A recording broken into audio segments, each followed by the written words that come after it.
I downloaded a traffic challenge, and oh boy, does it live up to its name. So, my goal in going over this city is to first try to reduce the number of problems that we have. We might not totally reduce traffic, but we'll try to centralize the issue. We have a number of things across the city that just don't work, and it's difficult to make sense of it. So, join me while I bash my head against the wall trying to resolve these incredibly frustrating and difficult issues. One of the first things that jumped out at me is we have this industry area which generates a lot of traffic, both in people that need to go there as well as the outputs. It's just gridlocked and nothing is moving.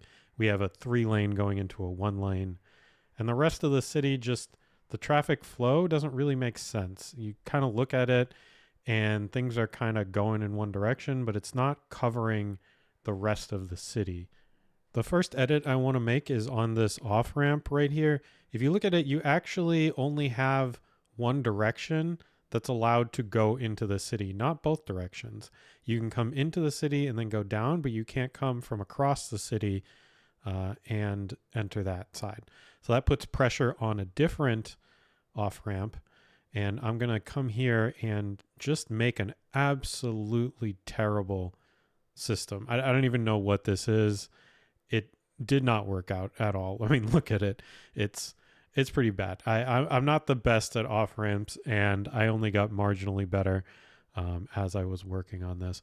But as you can see, this didn't help a whole lot of anything. It's a good idea, but it just created even more gridlock.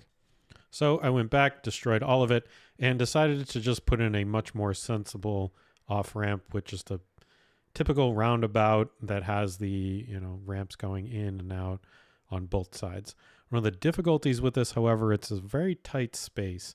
So I tried putting this like intersection here where the off ramp can come off, but yeah, that obviously made for even more traffic and nothing could get through.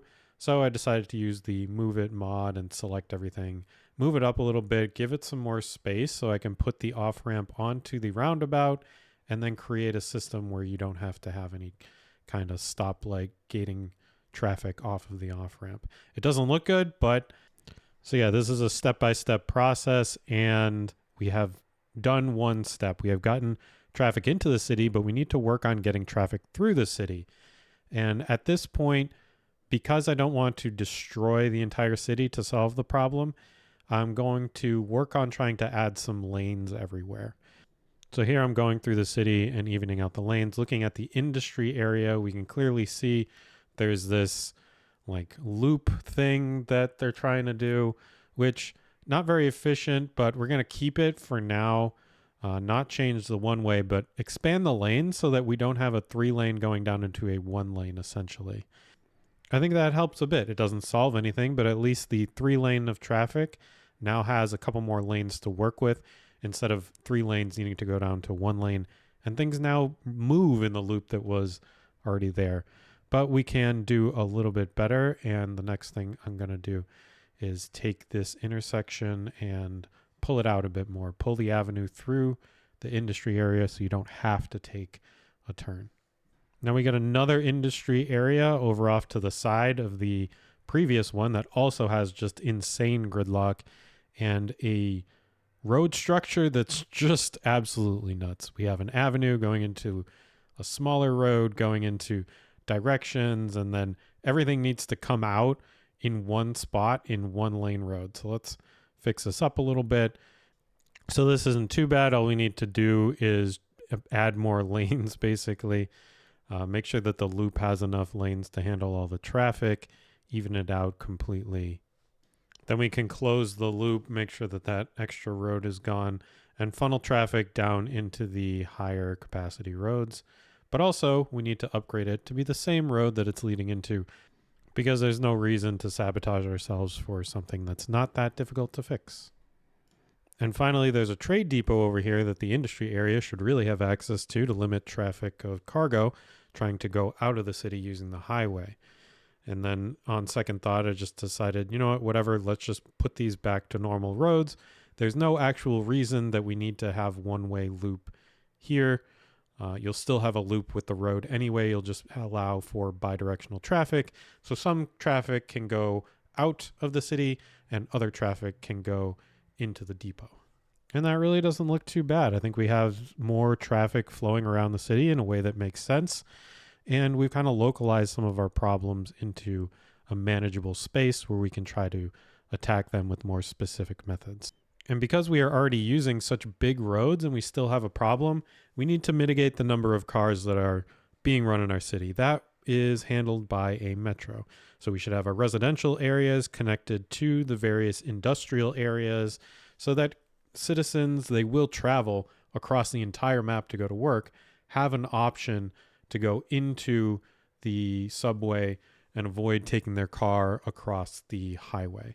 And that somewhat improved things. We still have traffic. It's not gone. It's probably never going to be gone, but if you can look, we're now in the 70% category. Looking at the other side of the map, we still have lane problems as well. Mostly we need to even out road access so that there aren't as many choke points getting from one district to another. Over here we have on the left some like very high density residential, and on the right we have a industry area. So that's going to generate some traffic, and without some type of outlet for it, which I'm trying to build right here, it'll create some choke points.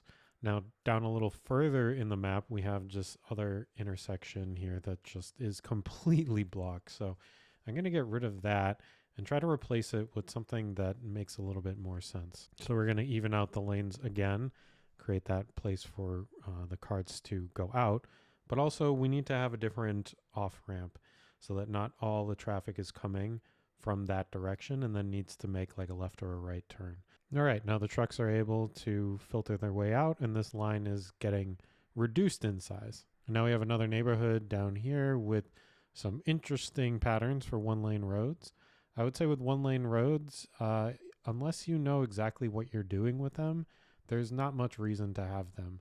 They can be used when you have a specific thing that you know that you are trying to address, but oftentimes it means that you are going to change the pathfinding from the algorithms that control the traffic, and more likely than not, you'll create more problems than you solve unless you know exactly what you're targeting.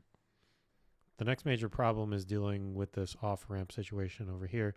You see we have two of them kind of in parallel rows, really close together, and it's really not helping traffic much at all. So what I'm going to do is get rid of them and replace them over onto the side of the highway. This should allow for traffic to come in a more natural way and allow, drivers to, well, it does make sense for the avenue that's going, vertically would be the one that you would want to connect right up into the highway, because that would kind of make sense. And it made sense in the other district. Something about this one, just the density of traffic and the amount of different things that need to go onto the highway. Also, the amount of traffic coming off the highway, that really wasn't working. Now we're in a decent position to take a look at some of the zoning issues. We have a lot of workers that are going outside of town, a lot of people that are coming inside of town. So I really want to balance some of that out. And actually the goal of this scenario is to get up to 80,000 population, where we're currently at 35,000 or so. So next episode, we'll focus on scaling up and see what we can do.